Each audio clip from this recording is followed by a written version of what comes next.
ढंढड़ी जिते कारें इल्ज़ाम हेठि क़त्ल थियल गुलशाना शर वारो मामलो क़त्ल केस में लॉकअप थियल मक़तूला जे भाउ पारां बासर जे चवण ते गिरफ़्तारी ॾियण जो एतराफ़ कयो वियो आहे।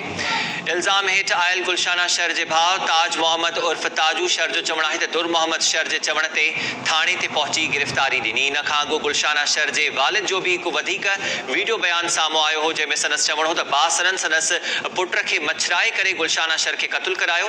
तफ़सील मालूम कयूं था टाइम न्यूज़ जे रिपोर्टर असद शर खां। असद, आगाह कजो, गिरफ़्तारी ॾींदड़ ताजू शर हाणे इहो बयान ॾिनो आहे त हुन बासर जे चवण ते गिरफ़्तारी ॾिनी।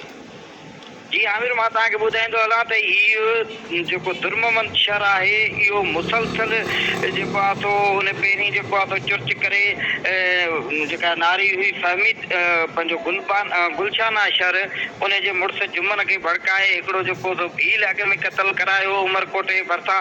जंहिंखे गुलशाना सां कारियनि जो इल्ज़ाम मढ़ियो वियो हो, उहो हेमन भील खे गुलशाना जे मुड़ुस जेको आहे सो क़त्ल कयो हो उमरकोट जी जेको आहे सो भरिसां।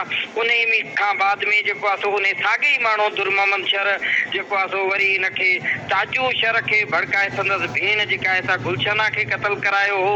ऐं उन खां पोइ पुलिस जेको आहे सो उन जा जेके ख़दशा आहिनि उहे गुलशाना जो जेको पीउ आहे मोहब शर उहो ॾेखारींदो रहियो त जेको आहे सो दुर मोहम्मद शर जेको आहे सो उहो मुंहिंजी धीअ खे बि क़त्ल कराइण जे पुठियां आहे, मूंखे बि माराइण जे पुठियां आहे, मूं ते फोर्स करे रहियो आहे त तव्हां जेको आहे सो गुलशाना खे क़त्ल कयो, मां न करे रहियो आहियां। गिरफ़्तारी ॾींदड़ ताजू शर इहो बयान ॾिनो आहे त उन बासर दुर मोहम्मद जे चवण ते गिरफ़्तारी ॾिनी।